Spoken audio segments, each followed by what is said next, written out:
Keesokan harinya. Dedi, Momi kita mau kemana sih? Lily memandang asing keluar jendela mobil saat tak lagi melihat gedung pencakar langit. Hanya ada pepohonan dan toko kelontong kecil yang mereka lewati. Zeva yang duduk di samping Leon menoleh ke belakang, melihat sang putri yang begitu penasaran. Kita mau ke desa, sayang. Momi mau bertemu seseorang, tapi Momi takut sendirian, jadi Momi ajak Lily dan Dedi. Bermodalkan alamat yang tertulis di surat. Zeva dan Leon memutuskan untuk mengunjungi seorang wanita, yang menurut keterangan di dalam surat itu, adalah orang yang membawa Zeva ke panti asuhan sejak masih berumur 1 tahun. Leon yang sejak tadi fokus menyetir menggerakkan sebelah tangannya menggenggam tangan sang istri. Sebentar lagi kita sampai, kamu siap? Aku siap. Jika dengan bertemu orang itu aku bisa mengetahui siapa ayah dan ibuku, aku akan siap untuk segala kemungkinan yang akan aku dengar, ucap Zeva seraya menoleh menatap Leon. Oh, Momi masih punya ibu dan ayah. Wah asik, jadi Lily akan punya kakek dan nenek selain Oma Rati, sahut Lily yang tiba-tiba menjadi sangat antusias. Belum pasti sayang, tapi Momi sungguh berharap mereka masih hidup. Zeva mengusap kalung liontin yang melingkar di lehernya. Sungguh harapannya sangatlah besar, selama ini ia sudah hidup sebatang kara, tanpa pernah melihat seperti apa wajah kedua orang tuanya. Setelah beberapa jam perjalanan, sekitar pukul 3 sore mobil yang dikendarai langsung oleh Leon sampai di halaman rumah sederhana yang menjadi tujuan setelah tadi sempat bertanya-tanya ke warga sekitar. Zeva yang sudah turun lebih dulu segera membuka pintu mobil untuk Lily. Sebenarnya ia tadi ragu membawa Lily karena tempatnya cukup jauh, tapi karena sang putri mendesak ikut, jadi mau tidak mau ia menuruti saja. Mau Momi gendong? Lily pasti lelah. Tidak Momi, Lily tidak lelah kok. Tadi kan sudah tidur sepanjang perjalanan.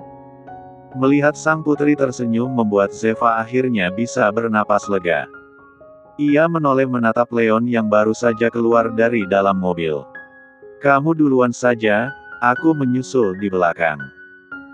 Siap, Nona cantik, ucap Leon sambil mengusap lembut pucuk kepala sang istri lalu segera melangkah terlebih dahulu, diikuti Lily dan Zeva dari belakang.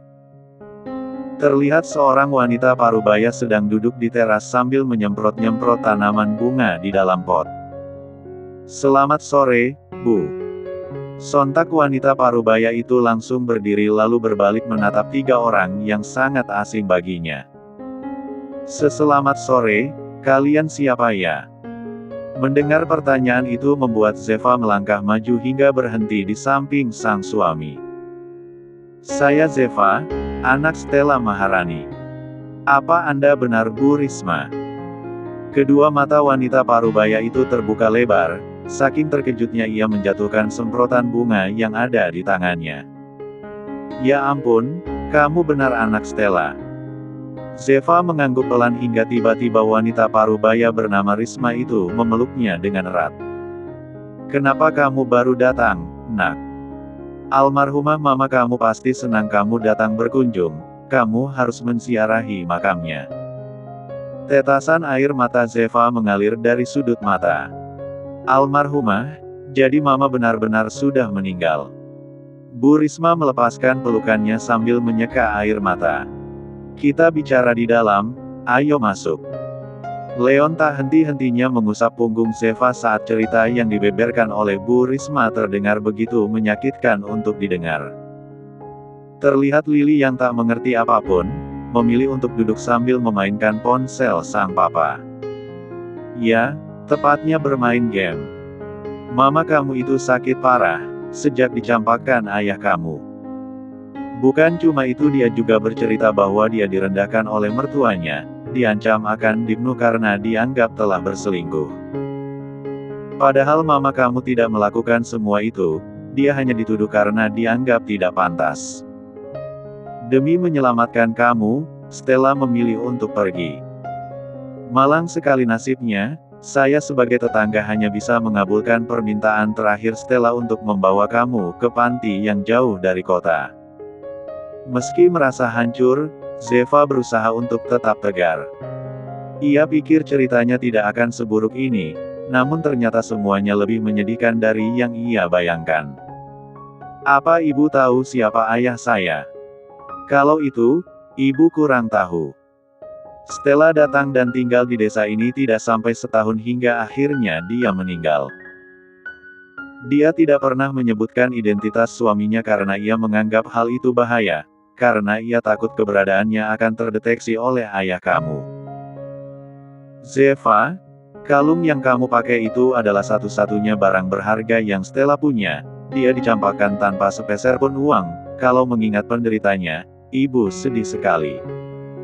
Tapi ibu bersyukur kamu hidup dengan baik nak. Air mata Zeva kembali mengalir dari sudut mata. Mendengar semua fakta yang dibeberkan Bu Risma, membuat ia bisa merasakan penderitaan sang ibu. Walau bagaimanapun ia juga pernah gagal mempertahankan rumah tangga, namun ia tidak tahu jika apa yang dialami ibunya jauh lebih menyakitkan.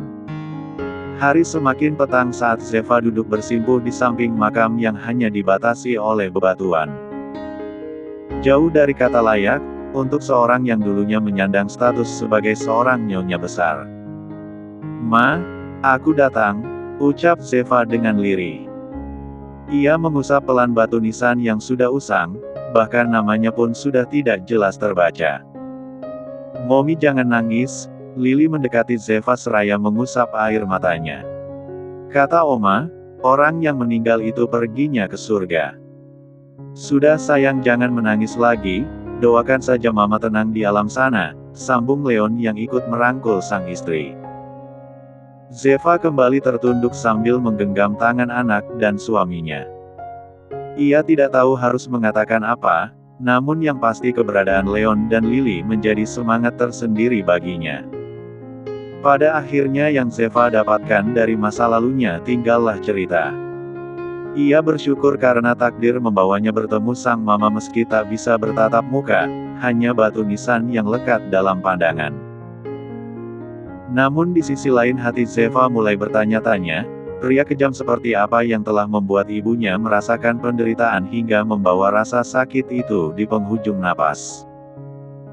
Malam ini rasa sedih itu masih terbawa hingga ke rumah utama keluarga Horowitz. Zeva yang baru saja keluar dari kamar Lily, melangkah pelan menuju balkon utama rumah mewah itu. Sesampainya di luar ia berdiri di depan besi pembatas. Hembusan angin membuat rambutnya terbang ke belakang, ia memejamkan mata merasakan udara yang begitu dingin namun tak mampu menyejukkan hati yang lagi-lagi patah, bukan karena persoalan asmara namun karena keluarga.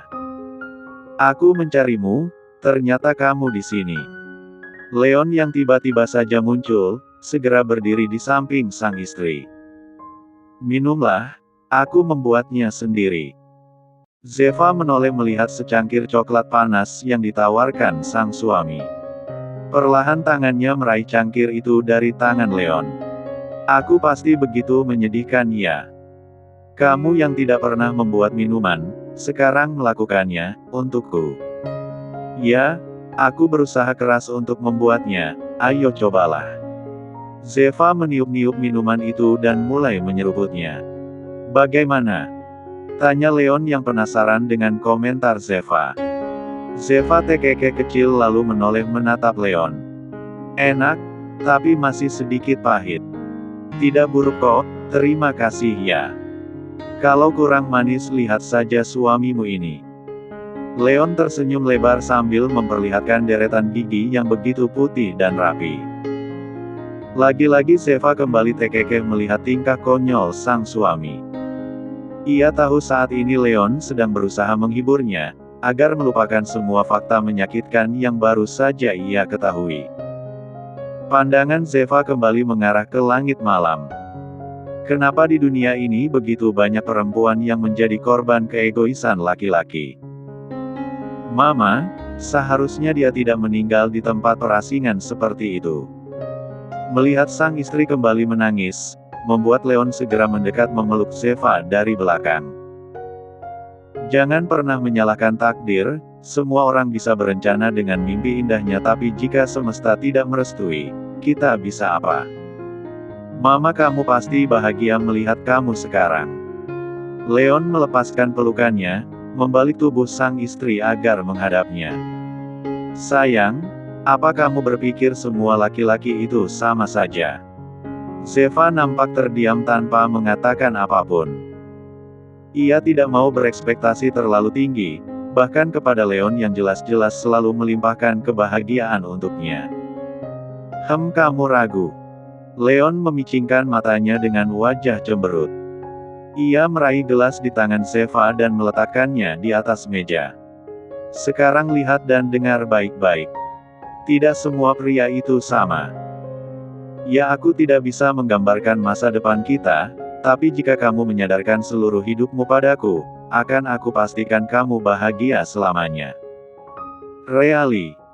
Bagaimana jika kelak aku tak lagi muda, keriput dan sakit-sakitan? Apa kamu akan tetap mencintai dan menjadikan aku satu-satunya? Tanya Zeva yang sedang dalam mode overthinking. Ya, kita menua bersama.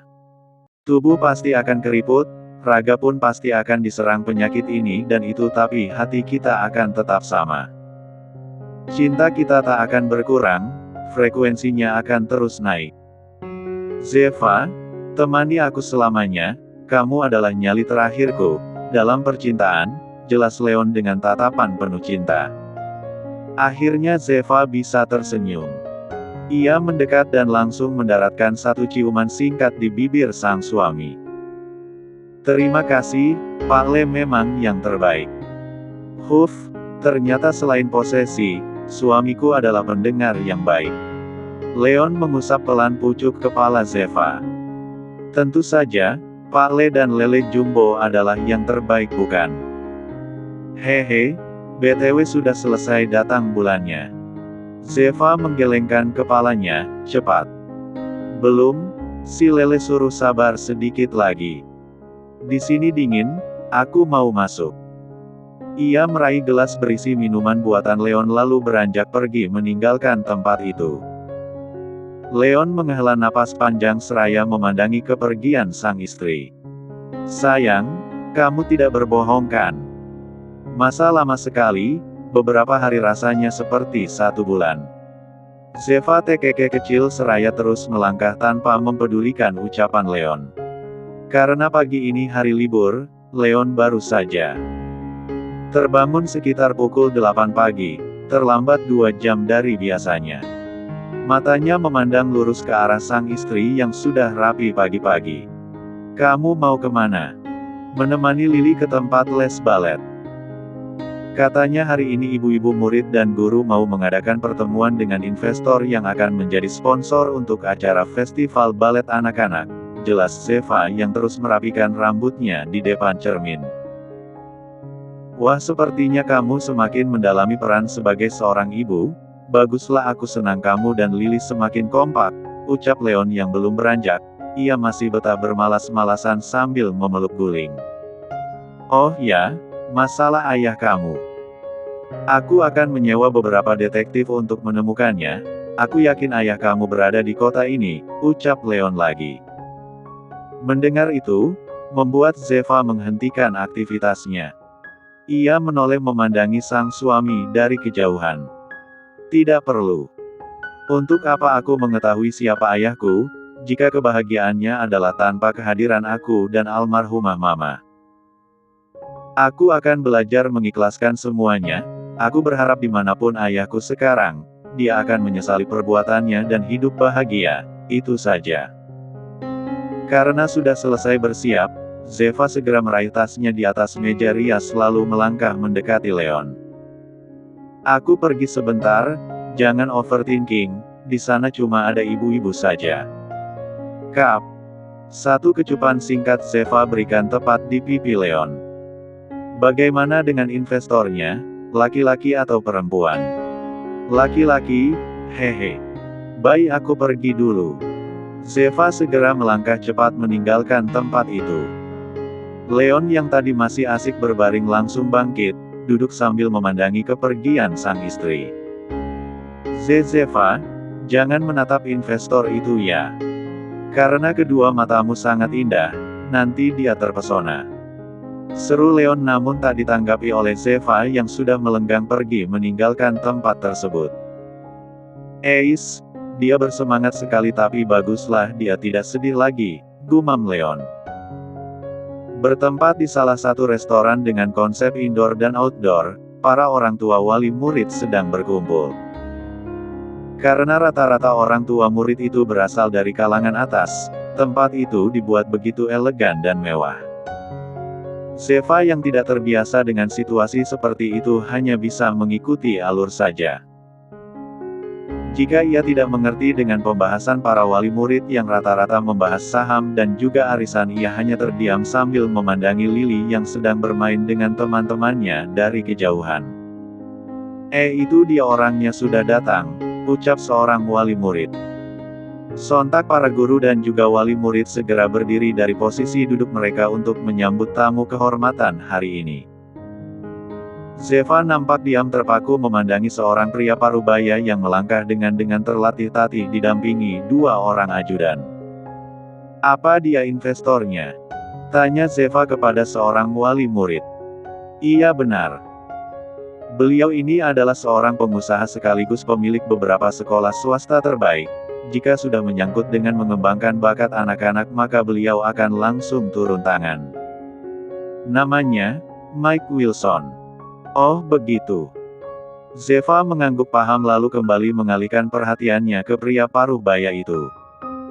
Ya, dia adalah Mike Wilson.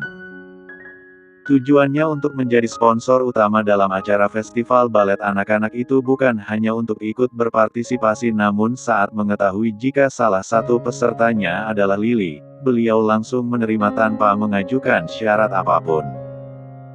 Dari kejauhan ia bisa melihat Zeva sedang berdiri tak jauh darinya.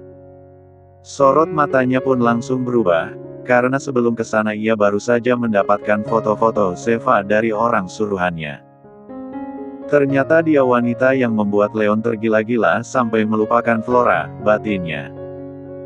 Selamat datang Tuan Mike, perkenalkan ibu-ibu cantik ini adalah wali murid kami, ucap seorang guru dengan ramah. Senang bisa bertemu dengan ibu-ibu hebat. Tuan Mike menjabat satu persatu tangan wali murid itu hingga akhirnya ia berhenti tepat di hadapan Zeva. Nona ini, istri Leonard Horowitz, benar. Zeva nampak bingung saat pria parubaya itu mengetahui siapa dirinya. Perlahan ia meraih uluran tangan Tuan Mike dengan ragu-ragu. Ya, saya istri Leonard Horowitz. Senang bertemu Anda, Tuan.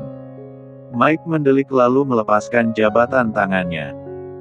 Sebenarnya ia penasaran seperti apa wanita yang mampu mengalahkan keponakannya itu, dan sekarang rasa penasarannya seolah terjawab sudah.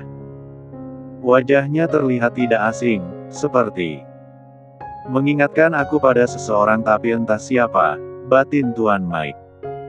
Tuan, silakan duduk, ucap seorang guru sambil membuka kursi untuk Mike. Ah iya, terima kasih. Dengan perlahan Tuan Mike melangkah menuju tempat duduk yang sudah disediakan, tetap didampingi dengan dua ajudannya. Setelah rapat selesai kini saatnya acara hiburan. Zeva terlihat begitu menikmati suasana, apalagi melihat putri kecilnya bermain dengan riang gembira. Saat sedang asyik menikmati suasana tiba-tiba seorang bertubuh kekar yang tidak lain adalah ajudan pribadi Mike, datang menghampiri Zeva. Maaf, Nona. Tuan Mike ingin bicara dengan Anda, di sana. Zeva beralih memandangi Tuan Mike yang sedang duduk sendirian di area dalam restoran. Bicara dengan saya, kenapa ya? Saya juga tidak tahu pasti, hanya sebentar saja. Silakan ikut saya, Nona.